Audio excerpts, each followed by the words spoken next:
Imagine filing a false police report and having somebody spend over 30 days in the pokey because you lied, saying that they tried to snatch up one of your chaps.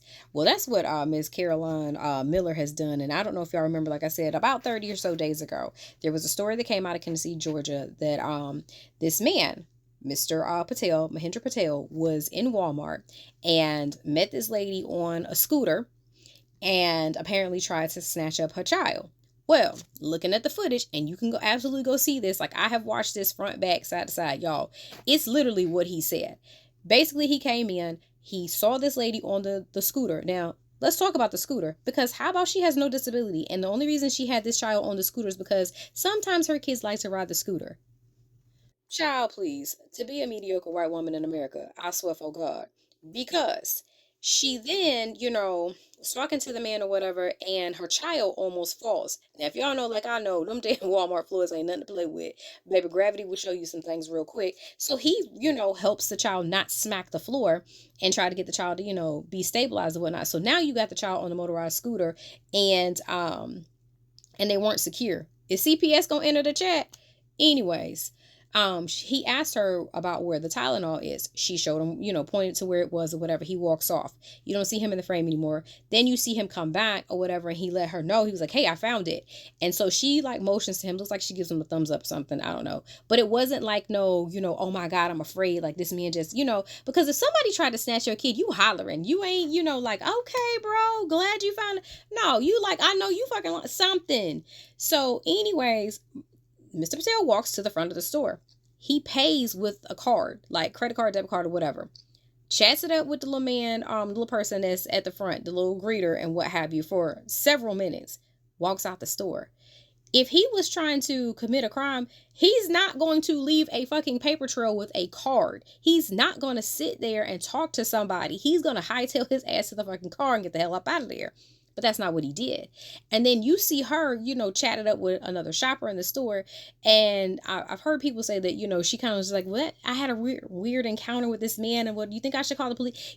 Type thing. So she's trying to hype herself up and whatnot. Sound familiar? Well, 30 minutes later, after this whole incident or whatever, is when she calls the police to file this report. You wait 30 minutes and somebody was trying to snatch up one of your chaps. Girl, I know you lying. Anyways, this man has spent over 30 days in jail, y'all. Like, I'm talking job loss. You don't know what's going on with, who he has at the house, anything. So you done just ruined this man's life for what reason?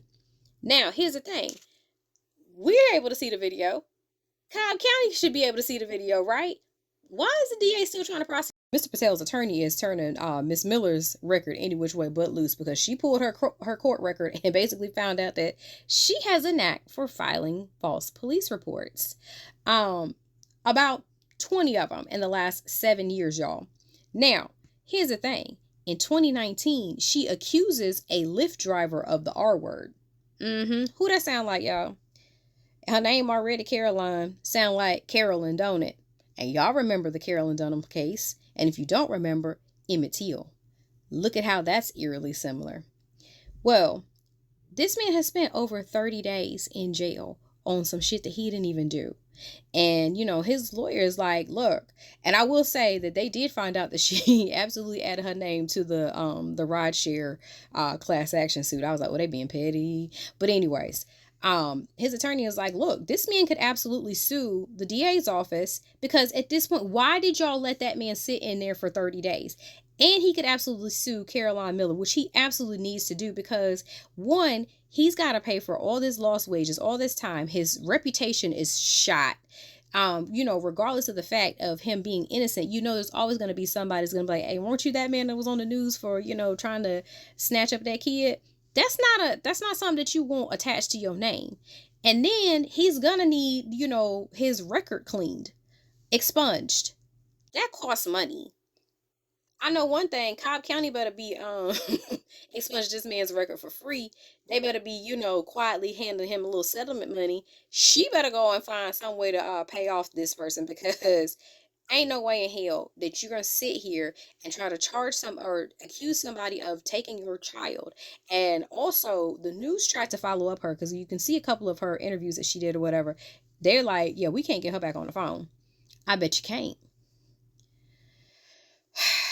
America's not a real place. And the fact that, again, you can file a false police report this many times in your lifetime and still, be taken seriously, y'all do the math.